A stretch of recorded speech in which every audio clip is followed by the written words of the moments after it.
Over the weekend, the UK watched one of the greatest displays ever of national identity. But it's easy to forget that this identity actually extends well beyond the United Kingdom. The King's accession to the throne marks not just the beginning of his reign over 65 million subjects of these islands, but also his other realms and his leadership of the Commonwealth, everywhere from India to Singapore, from Nigeria to Australia. And it could be that it is with these nations that the future of global Britain lies, not least because of our close cultural and historic ties, but also the opportunities they present for free trade and international cooperation. Just over a month ago, the UK-Australia Free Trade Agreement reached royal assent. It will remove tariffs on over 99% of the £4.5 billion of Australian goods exported to the UK every year. This trade deal, along with others in the works, CPTPP and AUKUS, that very important defence deal, are the building blocks of a very bright future for a post-Brexit Britain. Well, I'm absolutely delighted to be joined by the representative who was instrumental in the Australian trade deal, the former Australian High Commissioner, the Honourable George Brandis. George, so nice to see you and call you George, because we've always been on your Excellency terms beforehand. Very nice to see you again, too, It's Jacob. brilliant, because you were so involved in getting this trade deal, which seems to me one of the best things we've done since Brexit. During the time I was the High Commissioner, and when I was sent from Australia to London, my number one task was to land the Free Trade Agreement. And it comes into force at the end of this month. It took quite a lot of doing, quite a lot of very skillful and tough negotiating on both sides. I think we should pay credit to Liz Truss in her then capacity as the International Trade Secretary, who really whipped Whitehall to get it done, if I may say so. And the Australian ministers, Simon Birmingham and Dan Tehan, who were equally instrumental in accomplishing this very comprehensive, as you say, Jacob, a very, very comprehensive free trade agreement. You know, most free trade most trade agreements that are called free trade agreements aren't really free trade agreements. They're concessional access agreements in which there is a reduction of tariffs or quotas across a variety of sectors, but it's not comprehensive. The Australia-UK free trade agreement is comprehensive. It is as pure a free trade agreement as you're likely to find. 99% of tariffs gone, and this will mean that all those obstacles to trade, and not just tariffs but also regulatory barriers, will be removed, that we will recognise Australian goods as being safe.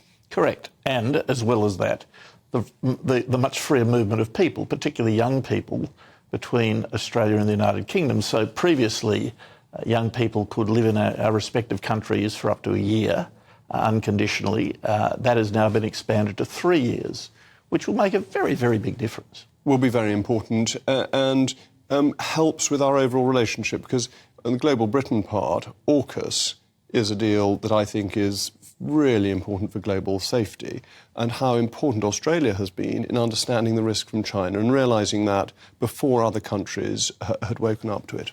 Well, I think the AUKUS Defence Pact and the Free Trade Agreement are sort of two sides in a sense. Oh, there are differences, of course, because of the presence of the United States in one, but not the other. But nevertheless, they are two sides of a comprehensive view of global Britain and the tilt to the Indo-Pacific, the commercial dimension and the strategic dimension, which buttress one another.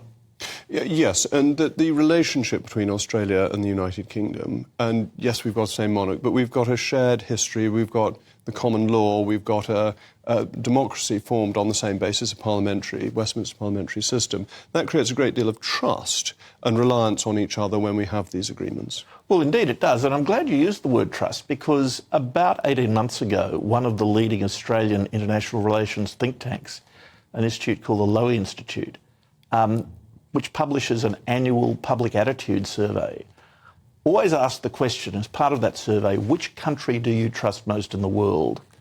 And the last time, in fact the last several times that survey was published, the nation that Australia trusts, this is the Australian public, trusts most in the world is the United Kingdom.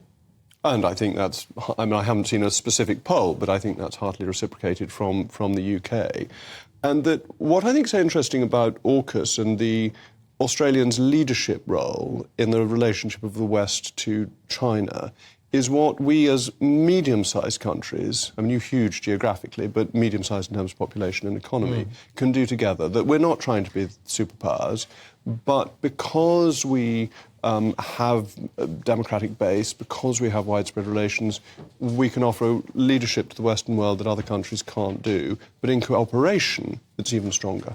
I agree with that. And one thing that reinforces that is the long-standing links and the trusting relationships that exist, particularly, I might say, between the military and the intelligence agencies and so on, who are so acculturated to each other's way of doing things. Australians train here, British people train with the Australian military, and the personal bonds at that level are never to be underestimated. But the personal bonds generally between Australia and the United Kingdom are the mainstay of the relationship, I think. And can between the two of us we do more throughout the Commonwealth? Because that seems to be such a resource that, in a way, neither of us are maximising to its greatest potential. Well, I think that's true. As the High Commissioner, I was a member of the governing body of the Commonwealth, and in fact, only last week I caught up with the Secretary-General, Baron of Scotland, who I got to know very well.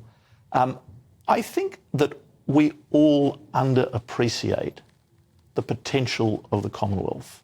And if I may say so as somebody who is not British, I think in particular the United Kingdom, and even more particularly still your Foreign Office, underappreciate the value of the Commonwealth. It's almost as if some of them are kind of embarrassed that they think it's a hangover of colonialism. Well, I've got to get over that, because the Commonwealth is an extremely it is a force for good in the world, and in such a contested world in which free societies and open societies are being challenged by authoritarian belligerents like China and Russia, there's never been a more important time for nations which, however diverse they may be, culturally and historically, nevertheless share an aspirational link to Westminster to cooperate.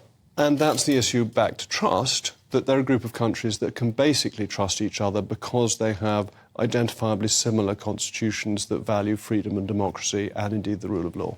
And they're all nations, particularly the 15 nations of the realm, which have a real sense of emotional connection to the United Kingdom through the Crown. But come the very end of June, you and I may well be at Lord's Cricket Ground, and at that point we can have a thoroughly rude but deeply rooted in friendship argument. Is that fair? Well, that's absolutely fair. And I think that the forthcoming Ashes test, the Ashes are so emblematic of everything between us, because we're competitive, we're mutually respectful, we're feisty, but it's such a bond between people. And very often I find I admire Australian cricketers more than any others. Glenn McGrath is one of my great heroes. His metronomic bowling I thought was a joy to watch.